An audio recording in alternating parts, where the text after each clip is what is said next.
Février. Mois court et sale comme de la neige fondue sur les bords de route. Un ado, baggy trop court ou dit noir trop grand, déménage avec sa mère. Il s'installe chez une amie, Anne. Il quitte les Vosges et son père pour s'installer au cœur d'une autre montagne molle et hostile du centre de la France. Il n'a pas eu le temps de se demander si quitter son père et sa vie d'avant lui faisait de la peine. Sa mère est fleuriste et il n'aime pas qu'elle l'embrasse. Il change de lycée et c'est déjà ce qui l'attend. Pour lui, depuis le collège, chaque année est pire que la précédente.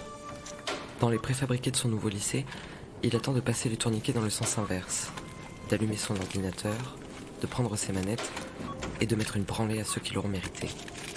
Il a ça pour lui. Ils ne savent rien de lui. Quand il s'endort, ou quand la vie devient trop dure, il augmente le monde réel dans lequel il excelle. Ouais, parce que Toby, c'est un putain de joueur. Vas-y, mais t'abuses.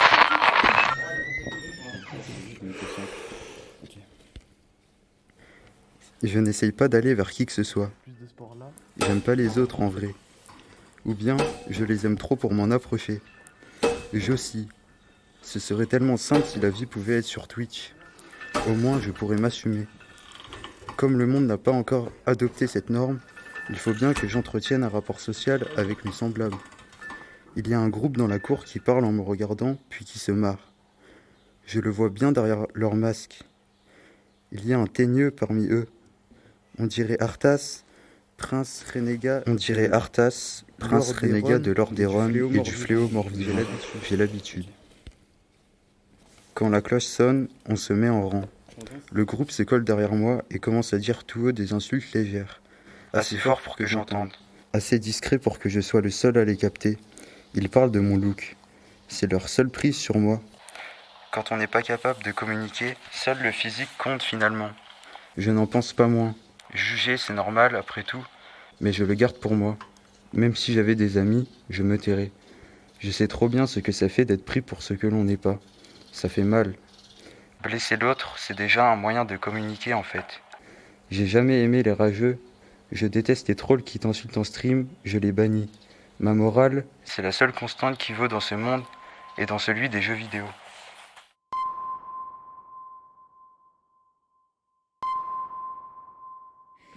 J'ai déjà hâte d'attaquer le cours de français, au moins je pourrais faire semblant d'écouter. Ignorer la menace. Au moins je pourrais faire semblant d'écouter. Dans ma jeune carrière, j'ai tout essayé. Je n'ai pas d'autre moyen. C'est impossible. Je ne suis pas costaud sans méca, l'équipement de mes persos de gamer. Ça ne va pas être simple. Mais forcément, il rigole. Je les sens déjà bien accrochés à mes basques. Ils rôdent comme des requins et se rapprochent. On va recommencer là. Jauge ma capacité de réaction. C'est même pas bon. Quand ils seront assez près, ils frapperont. Je serai vulnérable, sans bouclier, alors merci. Il va falloir serrer les dents le temps que ça passe. J'ai beau regarder mes camarades, je ne vois pas l'ombre d'un ami potentiel. Un paria amical dans lequel je me reconnaîtrais. À deux, on deviendrait un groupe. Parfois, je me dis que ça simplifierait tout. Mais je transforme ma solitude en fierté. La journée se passe idem. Les cercles concentriques inamicaux me frôlent. Au self, c'est pire. Je mange seul. Du jambonneau trop cuit et des lentilles. J'en retrouve jusque dans ma capuche quand je l'enfile en sortant.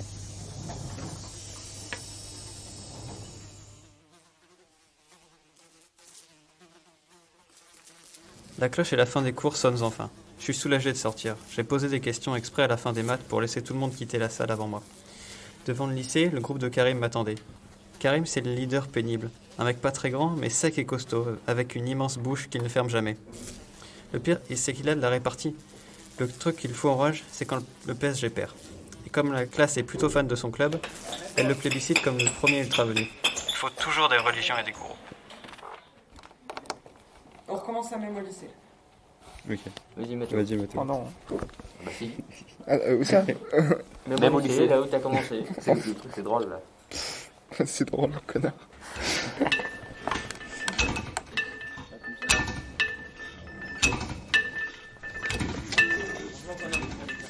Maman, partout.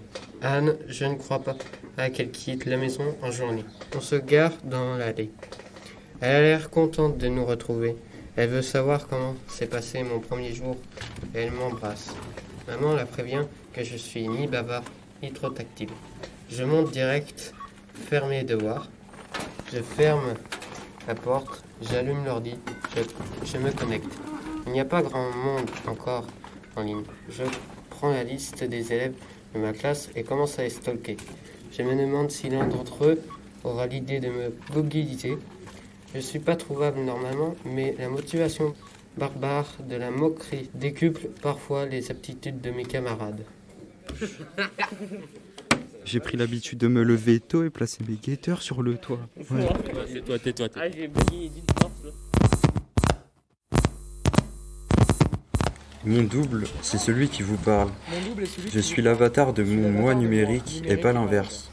Ce monde à moi, que j'ai créé de toutes pièces en y dédiant tout mon temps, comme tout ce qui est précieux, je le protège. À la manière des systèmes informatiques autour desquels on érige des pare-feux, je cloisonne tout. Comme tout le monde aime mettre l'autre dans des boîtes, je les ai fabriqués moi-même pour ne pas subir. Il y a mon enveloppe corporelle, celle qui porte les pantalons trop courts. Il y a Toby, mon personnage adulé sur Twitch, Snap, Insta et tout ce qui en découle. Il y a ma voix qui connaissent ceux que j'invite sur les vocaux de Discord, une plateforme de chat audio. À la fin, la dernière des poupées russes, c'est moi. Et je suis le seul à le savoir. 1, 2, 1, 2. C'est bon? Je reprends mon enquête en règle et c'est pas très compliqué. Kylian a toujours sa cam ouverte sur Discord, alors je détaille sa chambre. J'ai pu remonter à partir de quelques profils à ceux des autres et surtout à Karim. Son nombre d'abonnés, qui doit compter la classe et ses cousins, me fait sourire. S'il savait qui je suis. J'ai compilé les relations de chacun et croisé le tout grâce à un petit programme codé en Python. Si je compare la base de données, 74% de la classe me suit sur au moins une de mes plateformes. En moins de 30 minutes, je connais tous deux. Ils ne connaissent toujours rien de moi. J'ai l'avantage sur mon terrain. Mais au lycée, ce que le groupe pense de moi prévaut sur qui je suis. Et à leurs yeux, je ne suis rien.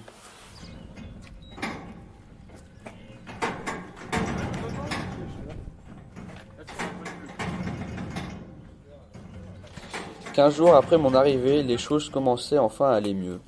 C'est toujours comme ça. Tout s'emballe, Puis tout retombe. la lassitude s'installe. On s'acclimate.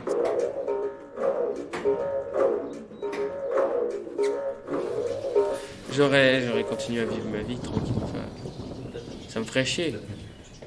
Comme ça me l'a déjà fait, mais. Enfin, voilà quoi. Je suis pas tous les jours en train de dire ouais, machin, on m'accepte pas ou quoi que ce soit. Je m'en fous. Si on m'aime, on m'aime. Si on m'aime pas, on m'aime pas. Moi, je m'en fous, ça changera pas mon jugement. Enfin, je vis pour moi quoi. J'étais le paria indifférent et je tenais mon rôle avec soin. Maman avait très vite trouvé un emploi chez Monson-Fleur au Salin, un quartier du centre-ville. Anne nous préparait à dîner et prenait soin de moi en achetant régulièrement des yops qu'elle gardait en réserve au frigo. Ma chambre devenait stylée. J'aimais bien dormir sur les toits, entendre les giboulées tambouriner sur les tuiles. C'était pénible pour les lives online, mais ça m'aidait à dormir. Une fois, j'ai même éteint l'ordi et ouvert le piano pour jouer des notes en rythme avec les gouttes, au hasard. Nous avions un semblant de vie et un semblant de famille bizarre. Je dirais presque que ça commençait à me plaire. Cette vie réelle et tendre qui s'apaisait en pente douce.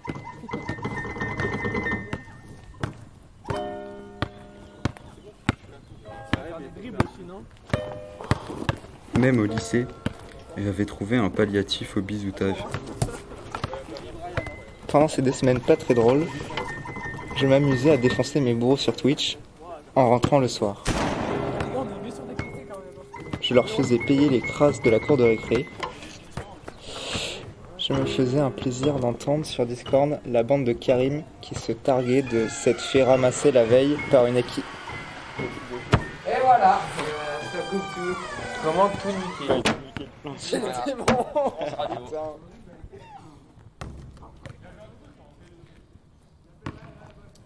Je leur faisais payer les crasses de la cour de récré. Je me faisais un plaisir d'entendre sur Discord la bande de Karim qui se targuait de s'être fait ramasser la veille par une équipe de streamers hors pair dont j'étais le leader.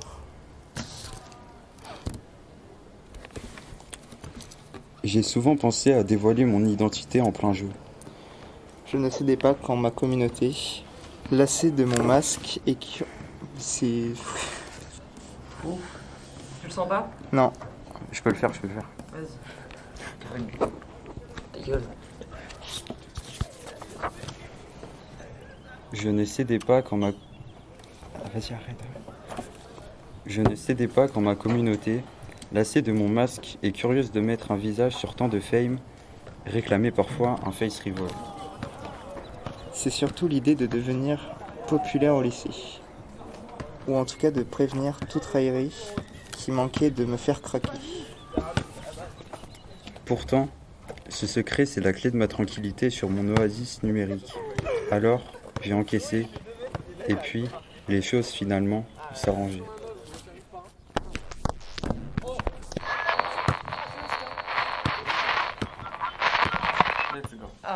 Comme en classe, on travaille souvent en groupe, quelques affinités se sont créées. Il y a eu cette histoire de Raconte-moi ta vie, un intervenant vient en classe de français pour qu'on raconte nos histoires. Ça deviendra peut-être un film. Seul hic, comment veux-tu raconter 30 histoires individuelles à la fois? C'est impossible. Alors, chacun a proposé un bout de la sienne. J'ai pas trop parlé des jeux vidéo, ni de mon arrivée en cours de route, et encore moins de la brutalité de cette classe de mecs ou de foot. Tout le monde a tenté de s'inventer une vie devant les écrans. Ceux qui venaient de bien plus loin que moi n'avaient plus envie de raconter leur trajet. Ils préféraient s'inscrire dans le nouveau présent. Soit je prends une tour, soit je prends autre chose. Moi j'ai pris un PC portable, un Dell. Je le revends pour 3400.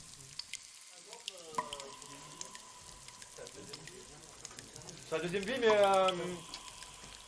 qu'est-ce qui le différencie des autres? Qu'est-ce qu'il finit par avouer? Qui il est vraiment. Qu'il est? Qui il est dans la vraie vie et dans le réseau. Non mais vous par exemple là, vous voulez quelque chose à l'école que c'est parti. Je me sentais en confiance, j'ai juste dit. Pour aller un peu plus loin, que je me sentais moi-même, seulement dans mon monde virtuel. Ça a eu l'air d'intéresser. J'ai poussé encore un peu. Quand on a parlé de nos différences, j'ai dit que j'aimais les mecs. Comme ça, d'entrée. Et ça a remué la classe tout entière. Un coup de tonnerre, un grand débat, parce que c'est encore considéré comme une sacrée différence d'aimer le même genre sexuel que soi. À moins que ce soit plutôt une différence sacrée. On ne l'accepte pas. Curieusement, cet événement a changé la donne. J'avais deux camps, ceux qui étaient pour et ceux qui étaient contre, et moi au milieu.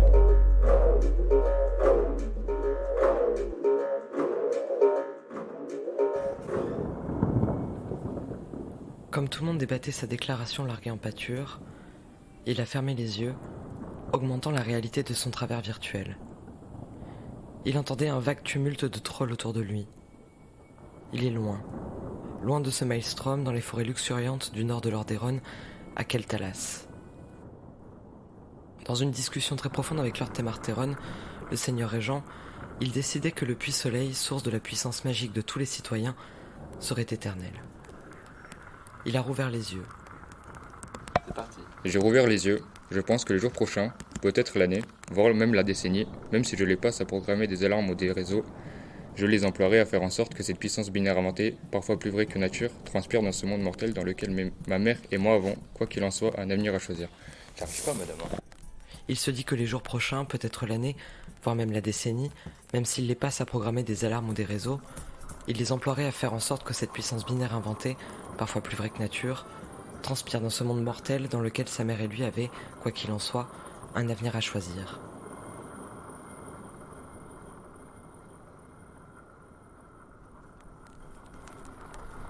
Il a vissé ses écouteurs dans ses oreilles. Mes écouteurs dans mes oreilles. Il s'est levé sans entendre les remontrances de la prof et les camas de mes camarades. Il a laissé la porte ouverte. Les damiers crasseux du carrelage défilaient sous ses pieds, puis la cour, puis le pavé, puis la rue. Il est sorti du lycée. C'est décidé. Ce soir, son double deviendra virtuel.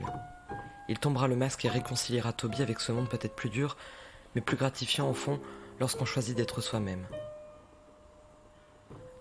World of Warcraft ne sera plus qu'un souvenir enfantin. Il ne se vengera pas en dégommant le double de ses camarades. Il serrera Anne dans ses bras sincèrement. Il laissera aussi sa mère l'embrasser. Quand il passera demain les tourniquets de l'entrée, on le détestera peut-être encore. Je veux bien il veut bien qu'on le déteste, je veux bien qu'on m'aime. Il veut bien qu'on l'aime. Dire, je suis qui je suis. Alors il pourra le dire, je suis qui je suis.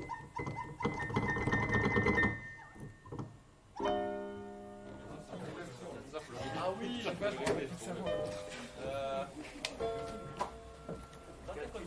Notre personnage il est homosexuel, je crois, non?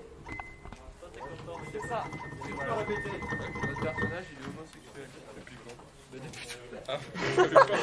Depuis quand, gros? Je savais pas.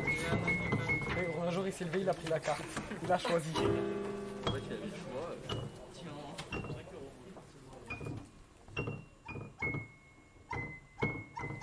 Toby. Une fiction radiophonique écrite par les élèves de la classe de seconde système numérique du lycée Camille Claudel de Clermont-Ferrand. Dans le cadre du projet Raconte-moi ta vie, SACD, auteur solidaire. Texte et écriture encadré par Julien Mignot. Professeur de français, Cléa Vigier. Réalisation et montage, Chloé Leblond et Ludovic Chavarot du Grain du Son. Musique, Chloé Leblond. Mixage, Loïc Robin. Est-ce que la sexualité c'est un sujet que vous abordez justement là quand vous êtes sur la tablette, en train d'échanger avec des potes? Pas tellement. Oui, des tablettes, c'est bien après. Ça c'est toujours un peu tabou. Hein. Non, jamais. En vrai, rarement. Hein. Ça dépend. Ouais, ça. Ouais, des goûts, des couleurs, ouais, des goûts. Mais c'est un sujet généralement qu'on évoque qu'une seule fois. Ouais. Je pense que ça reste quand même un peu un sujet tabou. C'est vrai que c'est tabou pour vous? Non, bah non, ça dépend. Ouais. T'as jamais parlé avec quelqu'un de ta catégorie de parents préférés? Ouais, si. Non mais si, mais quand enfin, c'est une question que tu poses une fois, tu vois. Genre quand tu parles à quelqu'un, enfin non, je sais comment non, mais c'est une question, tu vois, quand tu parles des goûts et des couleurs à quelqu'un, c'est une question que tu poses une fois, tu vois. Dommage, t'as une catégorie. Moi, il y en a qu'une, tu vois. Non. Après, quand t'es des personnes qui sont du même bord que toi, là, il pleut. C'est un peu dessus. Mais t'en parles quand t'es avec quelqu'un qui est... Le bruit, vraiment. Le bruit. Nécessairement toute ta vie. Genre no joke. Passe. Non, oui. Fais péter ta gueule. Oh putain.